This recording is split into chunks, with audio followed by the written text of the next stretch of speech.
प्रश्न बघा काय आहे. Solid metallic sphere of radius 6 cm is melted and converted into small solid sphere of radius 1 cm. Then how many spheres can be formed. आता यासाठी आपल्याला volume लागतील, म्हणजे मोठ्या स्पियरचं व्हॉल्यूम आणि छोट्या स्पियरचे व्हॉल्यूम. मोठ्या स्पियरच्या व्हॉल्यूमला छोट्याने डिवाईड केलं तर आपल्याला number of spheres formed by the solid sphere हे कळेल. व्हॉल्यूम ऑफ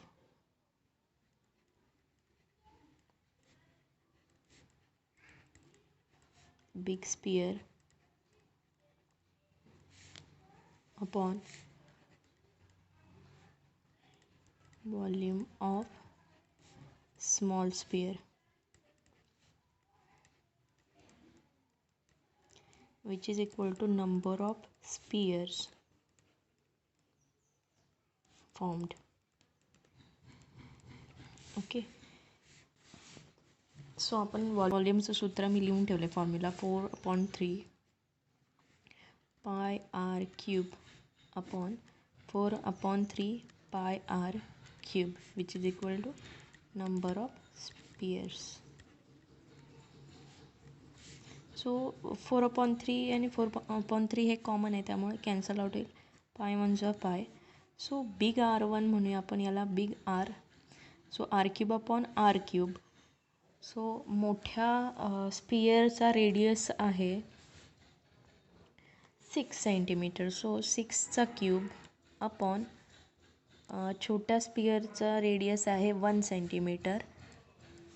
सो 6चा क्यूब अपॉन 1चा cube, that is equal to 6चा क्यूब 216 अपॉन 1चा cube 1. So number of spheres formed is equal to 216. PQ is equal to XY and PR is equal to XZ. Which additional information is required to make PQR and XYZ congruent? आता suppose आपण इकडचा जर पकडला Q congruent to Y, तर SSA अशी taste नसते. Generally common taste आपण ऐकलेली असते, साईड अँगल साईड, म्हणजे दोन साईडच्या मध्ये एक अँगल, अशी टेस्ट आपण ऐकलेली असते. इथं ऑप्शन दिलेले आहेत, side angle side, angle angle side. So आपण चूज करताना दोन साईडच्या मधला अँगल काय करायचा आहे, कॉन्ग्रंट दाखवायचा आहे. सो ऑप्शन इथं काय येईल, P congruent to X as per side angle side test. So congruent entity आपण एक्स्ट्रा कुठली दाखवणार, P congruent to X. The angles of quadrilateral are in the ratio as 4:9:6:5. Then find out the measures of the greatest angle. So आपल्याला greatest अँगलचं major शोधायचं आहे. दिले काय, 4:9:6:5. So आपल्याला साठी एक कॉन्स्टंट एंटिटी घेतो, त्याला आपण 9x + 6x + 5x. सर्व हे अँगल दिलेत, अँगलचं प्रपोर्शन दिले. प्रपोर्शनचं साईन घालवायचं झालं तर आपण कॉन्स्टंट x घेतला. या सर्व अँगलची ॲडिशन काय असते, 360. म्हणजे कोणताही क्वाड्रिलॅटरल असू दे, त्या क्वाड्रिलॅटरलची चारही अँगलची ॲडिशन असते 360 degree. 24x is equal to 360. So x is equal to 360 upon 24. So x is equal to 24 1 जा 24, 24 5 जा 120. So x is equal to 15. आणि यातला ग्रेटेस्ट कोण असणार आहे, ऑब्व्हियसली 9x ग्रेटेस्ट असणार आहे. सो ग्रेटेस्ट अँगल, आपल्याला एक्सची व्हॅल्यू मिळाले, angle is equal to 9x, which is equal to 9 multiply by 15. 15 9 जा 135. सो काय मिळालं आपल्याला, ग्रेटेस्ट अँगल 135. इथं नेक्स्ट क्वेश्चन आहे, ratio of sides of 2 cube is 5:2. दिले काय, ratio of side of 2 cube is equal to 5:2. what will be the ratio of volume? So volume of cube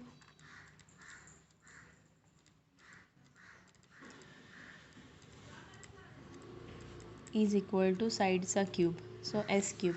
मग आपण मोठ्यासाठी मोठा जो क्यूब आहे त्याला आपण S1 म्हणूया आणि लहान जो क्यूब आहे त्याची साईड S2 म्हणूया. So volume of big cube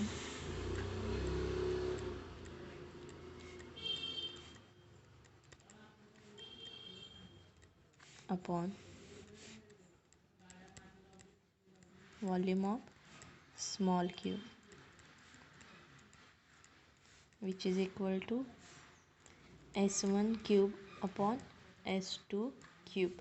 so इथं प्रोपोर्शनॅलिटी साईन घालवलं तर आपण काय करू शकतो, 5x cube upon 2x cube. So 5चा क्यूब 125 आणि 2चा क्यूब 8. नेक्स्ट क्यूब हे एकमेकांना कॅन्सल आउट होतील. सो रेशो काय आला, 125 as to 8. 60 workers can complete one work in 27 days. How many days 40 workers will complete the same work? मग आपल्याला माहिती आहे formula, number of worker multiply by days is equal to number of new worker multiply by new days. So तो formula आपण इथे घालूया, number of worker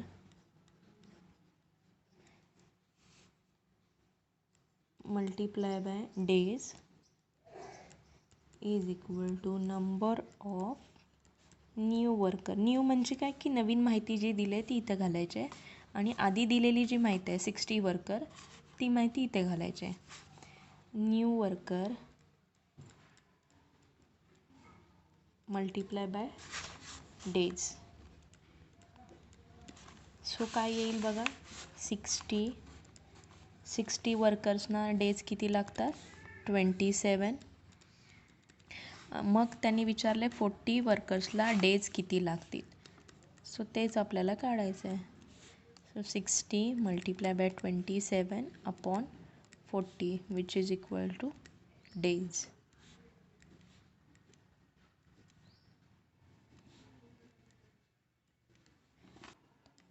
one upon 2 which is equal two days. So 2 4 जार 8, 2 0 जार 0 म्हणजे 240 R 80, राहिला 1 तो वरती लिहायचा म्हणजे 40 इंटू 1 अपॉन 2 इतके डेज लागतील. So option 2 is correct. इथं आपण 2ने 81ला डिवाइड केलं तर 240 जार 80, मग 81मधून 80 घालवले तर 1 राहतो, तो आपण वरती लिहिला. So 40 into 1 upon 2 that is 40.5 days, एवढे डेज लागतील. पुढचा क्वेश्चन बघा काय आहे. हे दिलं आहे आपल्याला y minus 1 upon y is equal to 8. काढायला काय सांगितलं, y square plus 1 upon y square. तर आपल्याला माहीत आहे a minus b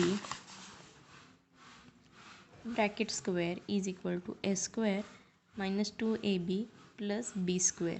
so a square plus b square आपल्याला हा काढायला सांगितलं आहे. मग आपण हा फॉर्म्युला यूज करूया इथे, y मायनस 1 अपॉन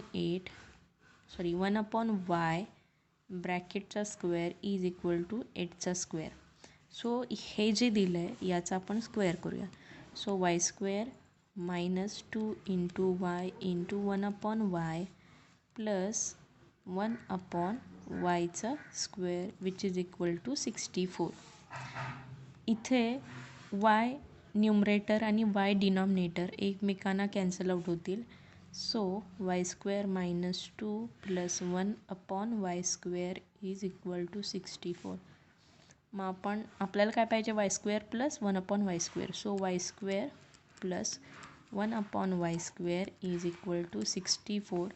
इकडे मायनस 2 आहे, इकडे गेल्यावर प्लस 2 होईल which is equal to 66. So option 3 is correct. Of consecutive 5 even number is 6430.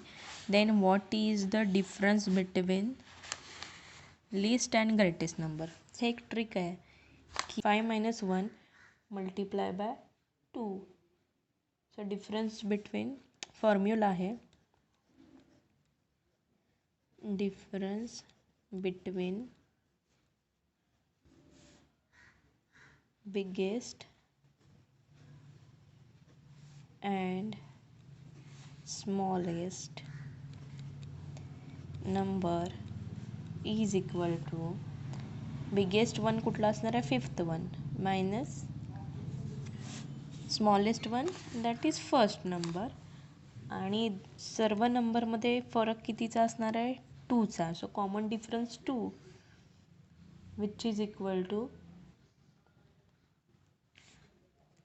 4. 5 - 1 4. 4 multiplied by 2 that is 4 2s are 8. म्हणजे हे सगळे 5 कॉन्सिक्युटिव्ह नंबर काढत बसण्यापेक्षा आपल्याला सिम्पल फॉर्म्युला दिला आहे. The difference between biggest and smallest number is 5th number minus first number multiply by 2. ठीक आहे. या फॉर्म्युलानुसार डिफरन्स कितीचा येईल 8चा डिफरन्स येईल. If area of circle is 616, then find out the diameter of the circle. So area of circle is equal to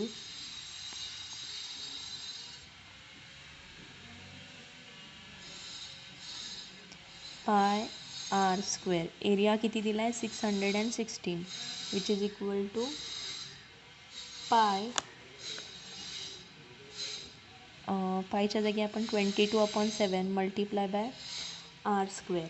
so 22/7 इकडे आणूया आपण 616 multiply by 7/22 which is equal to r square. 2 1s are 2, 2 1s are 2, 2 3s are 6, 2 0s are 0, 2 8s are 16, 11 1s are 11, 11 2s are 30, राहिले 8, 11 8s are 88. So 28 multiply by 7, 28 7s are 196 which is equal to 196 r square. So r काय होईल taking square root on both sides. r is equal to 196 कोणाचा square आहे 14चा. So r is equal to 14 centimeter. So option 2 is correct. By which of the following test ABD is congruent to ADC? So इथं काय दिलं आहे आपल्याला हा angle 90 आहे, हा अँगल दिला आहे. आता इथं साईड दिले असते तर जो राईट अँगल ट्रायंगल असतो त्यामध्ये जर साईड इक्वल दिल्या असत्या तर आपण हायपोटेनियस साईड टेस्ट घेतली असती. पण इथं काय दिलं त्यांनी अँगल दिला आहे, हा अँगल इक्वल टू हा अँगल, हा अँगल इक्वल टू हा अँगल. सो आपल्याला काय टेस्ट इथं यूज करायचे आहे angle side angle, angle side angle, angle side angle, angle side angle. So option second is correct. इथं काही सोडवायची गरज नाही, सॉल्व करायची गरज नाही. Find out the value of the following. So हा कुणाचा क्यूब असेल बघा 0.8चा क्यूब आणि याचा 1/3 पॉवर मल्टिप्लाय बाय 0.7चा क्यूब याचा पण 1/3 पॉवर. इथं जे आहे तेच घेतलं आहे मी, फक्त याचा क्यूब लिहिला आहे मी इथे. हा जो क्यूब आहे याचा क्यूब रूट 0.8 आहे, हा 7चा क्यूब आहे आणि हा 5चा क्यूब आहे. सो बाहेरच्या बाजूला 1/3 आहे म्हणजे हा 3 आणि हा 3 कॅन्सल आउट होतील का, कारण की बेस सेम आहे आणि पॉवरची पॉवर आहे त्यांची मल्टिप्लिकेशन होते. म्हणजे काय होईल हा 3 डिनॉमिनेटर न्युमरेटर होईल आणि हा 3 डिनॉमिनेटर होईल म्हणजे 3ला 3 कॅन्सल आउट होईल. ठीक आहे. 0.5चा क्यूब रेस टू 1/3 व्हॅल्यू काढायची झाली तर 3ला 3 कॅन्सल आउट होतील प्रत्येक ठिकाणी. राहील काय फक्त 0.8 मल्टिप्लाय बाय 0.7 मल्टिप्लाय बाय 0.5. या सगळ्यांची मल्टिप्लिकेशन केली तर आपल्याला ॲन्सर मिळतं 0.280.